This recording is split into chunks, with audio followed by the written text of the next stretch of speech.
first said if we were vaccinated, we'd go back to work. Washington, D.C. is more than 85% vaccinated here in the Capitol. The CDC says it's only in hot spots do you need to wear a mask. What's interesting, though, is with the science.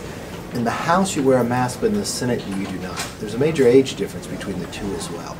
This is no different than her telling people they couldn't go out, but she's getting her hair done. Just today, I watched her in a private meeting, not wearing a mask. So, do as you say, but not as she does. I mean, from the standpoint of what we do, she's the only person I know in America that her husband could make $5 million over 2 months, not buying stock, but buying options on something that we're debating in the House. I think America is tired of this type of leadership, and that's why they want something different. What are you hoping to accomplish there? What's your message to Monahan today? Well, we've got a doctor caucus. We've got Brad Winstrup right here, and we want to talk to him about, not to play politics, but let's talk about the science. If we're trying to get America vaccinated, what type of message does this provide? We are vaccinated, we're not a hot spot, but they're forcing you to wear a mask? Not in the Senate, but in the House. This is just about more control. This is just the beginning of a set, because school's going to start coming back, they're going to shut school down again. This is about control. Let's base it upon the science. And that's the one thing with the doctors they're going to bring up and talk to Dr. Monahan about.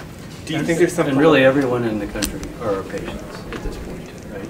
Although we recommend when it comes to vaccine and to the COVID, people should go to their doctor that they know and trust and get the best advice that they can from the doctor they know and trust. At the same time, we should be having some bedside manner.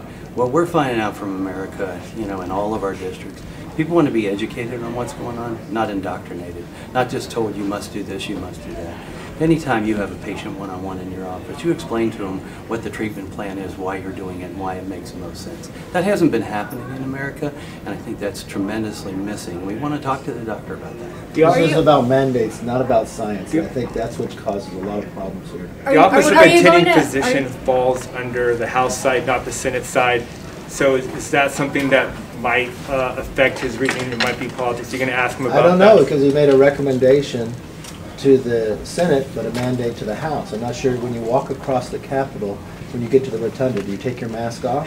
So that's exactly what the Democrats did in impeachment with the managers. They kept their mask off in the House, but they walked over to impeachment. They took their mask off. Is this no different than when the Sergeant of Arms has to ask the Speaker Pelosi whether she could bring whether they could bring the National Guard in? This is what people are tired of. Would it make a difference in more